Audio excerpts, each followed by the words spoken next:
Bismillahirrahmanirrahim. Assalamualaikum warahmatullahi wabarakatuh. Apa kabar anak-anak saleh dan soleha? Semoga tetap sehat, selamat, dan berkah ya. Hari ini kita akan melanjutkan pembelajaran kita di mata pelajaran biologi. Pekan kemarin Ibu sudah memberikan tugas untuk mencari tahu tentang pembelahan sel. Nah, sekarang kita akan pelajari tentang pembelahan sel lebih jauh lagi. Baiklah, kita mulai ya dengan membaca basmalah bersama-sama. Bismillahirrahmanirrahim.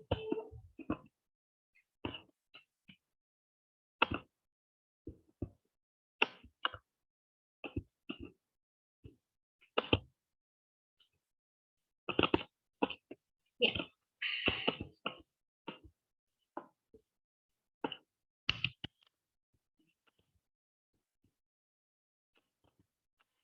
Kita mulai tentang pembelahan sel atau reproduksi sel.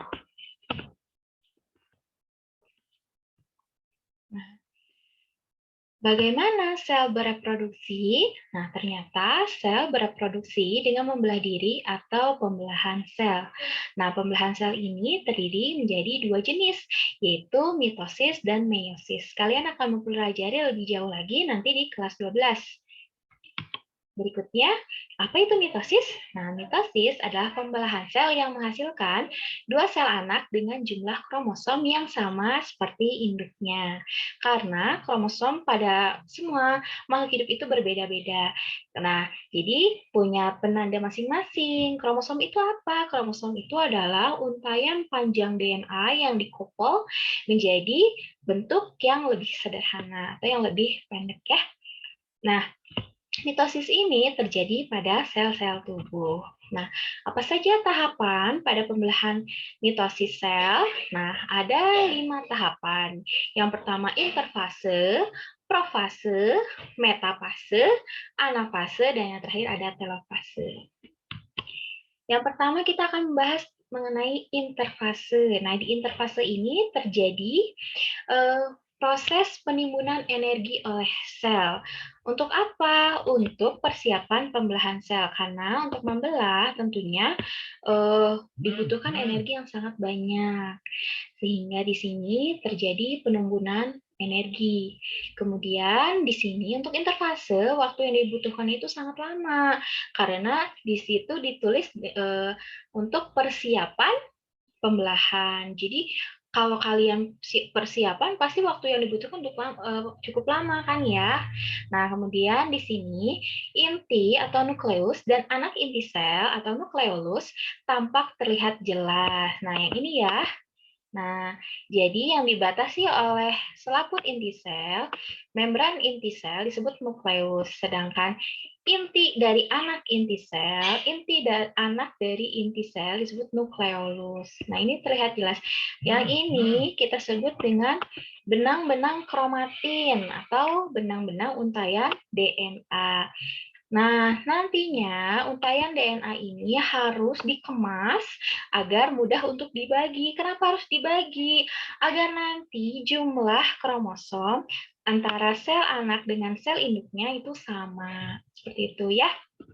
Nah, kemudian di sini ada sentrosom. Di sini ada sentrosom dan di setiap sentrosom itu mengandung sentriol yang berbentuk badan silindris kecil. Seperti itu.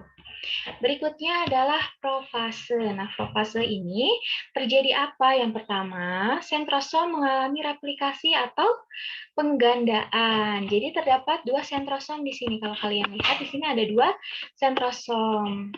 Nah, kemudian sentrosom ini akan berpindah ke kutubnya masing-masing yang letaknya berlawanan. Ya, ada yang di atas dan ada yang di bawah. Ini masing-masing bergerak ke kutubnya masing-masing ya. Nah, kemudian membran inti selnya sudah mulai menghilang dan benang-benang kromatinnya menebal dan membendek, dikemas dalam bentuk kromosom. Jadi kromosom ini terdapat banyak DNA. Selain itu, dalam sentrosom, mikrotubulus pada sentrosom ini akan mengeluarkan benang-benang spindel, yaitu eh, gulungan benang yang dikeluarkan oleh mikrotubulus. Untuk apa?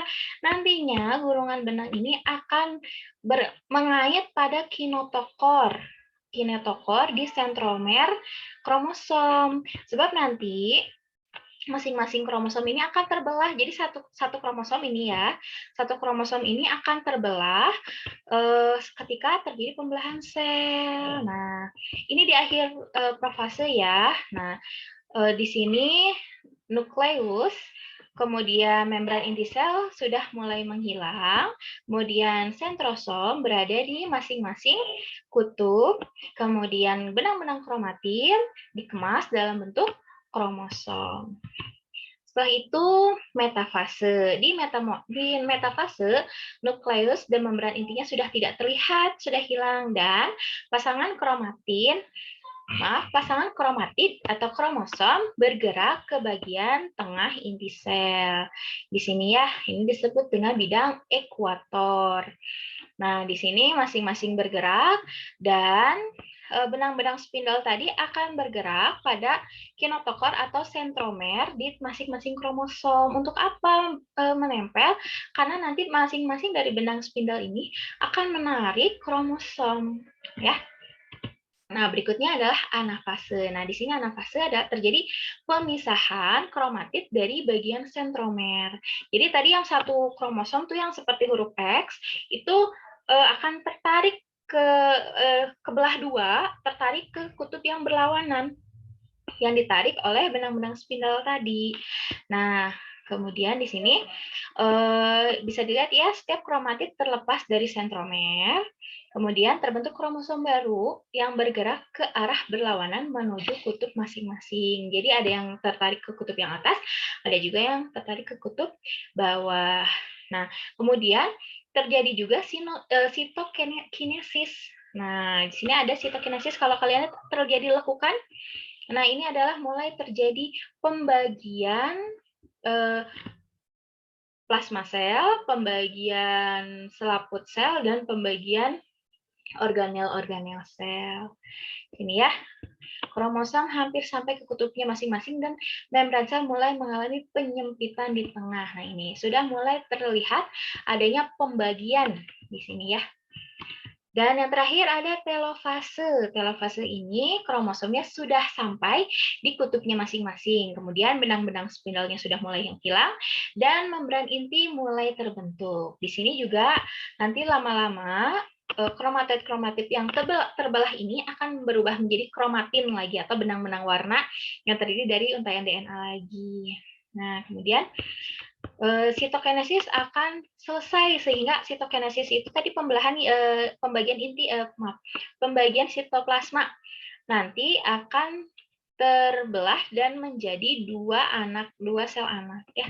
Nah, kromosom telah sampai pada kutub masing-masing dan membran inti sudah mulai terbentuk di sekitar 2 kelompok kromosom yang terpisah. Jadi kalau kita lihat seperti ini. Yang pertama interfase, ya ini persiapan.